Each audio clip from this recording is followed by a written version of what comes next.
நான்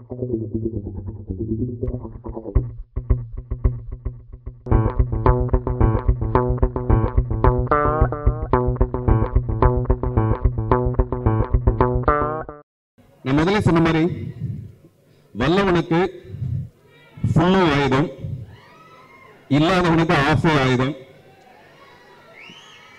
குறைஞ்சபட்சம் போற்றாத ஆயுதம். நம்ம தமிழ்நாட்டோட நிலைமை வந்து அப்படிதான் இருக்கு. அதுவும் எலெக்ஷன் டைம்ல பாத்தீங்கன்னா பேசுறவனுக்கும் தேவைப்படுது, அதை கேட்கறவனுக்கும் தேவைப்படுது. அது இல்லாம நம்மளால வாழவே முடியல. ஆனா சந்தானத்துடைய ஆயுதம் என்னன்னா அவருடைய புத்தி கூர்மை.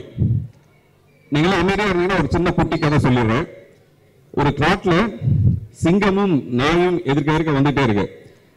அந்த சிங்கத்துக்கிட்ட நாய் மாட்டினா அவ்வளவுதான் காலி ஆயிடும். நாய் உடனே என்ன பண்ணுதுன்னா பக்கத்துல ஒரு சின்ன எலும்பு துண்டு ஒண்ணு இருக்கு பெருசா. அந்த எலும்பு துண்டை எடுத்து கடிச்சுக்கிட்டு அந்த சிங்கத்தை பின்னாடி இருந்து பார்த்துட்டு சிங்கம் பின்னாடி வந்துட்டு இருக்கு. அப்ப அது சொல்லுது, இந்த சிங்கத்தோட கறி ரொம்ப டேஸ்டா இருக்கு அப்படின்னு சொல்லுது அந்த எலும்பு கடிச்சிட்டு. உடனே சிங்கத்துக்கு பயங்கர ஷாக்கு. என்னடா அது சிங்கத்தை சாப்பிடும் போல இருக்குது அப்படின்னு சொல்லிட்டு பயந்து சிங்கம் ஓடி போயிடுச்சு. இதை மரத்து மேல இருந்து ஒரு குரங்கு ஒண்ணு பார்த்துட்டு இருக்கு.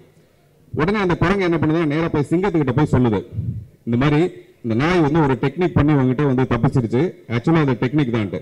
உடனே சிங்கத்துக்கு பயங்கர கோவம் வந்து நீ முதல்ல உட்காருன்னு சொல்லிட்டு அந்த குரங்கை கூட்டிட்டு சிங்கம் வருது. அந்த அடுத்த டேர்னிங்ல வந்து நாய் போது எதிர்க்க சிங்கமும் குரங்குமே வருது. பார்த்தோன்னா நாய் மறுபடியும் என்ன பண்ணுது, மறுபடியும் அதே எலும்பை கையில வச்சுக்கிட்டு ஒரு சிங்கம் பத்தல இன்னொரு சிங்கம் வேணும் சாப்பிடறதுக்குன்னு கேட்டேன். அந்த குரங்கு போய் கூட்டு வரேன்னு போச்சு, என்ன ஆச்சுன்னு தெரியல அப்படின்னு சொல்லுது. அவ்வளவுதான். சிங்கம் உடனே மேல திரும்பி குரங்க பார்த்தோன்னா குரங்கு ஜம்ப் பண்ணி ஓடி போச்சு, சிங்கமும் பயந்து ஓடி போச்சு. இது எதுக்கு சொல்லனா அந்த நாயோட புத்தி கூர்மை. அந்த இடத்துல நாயா சிங்கமான்னு பார்த்தா ஹீரோவா இருக்கிறது அந்த நாய் தான்.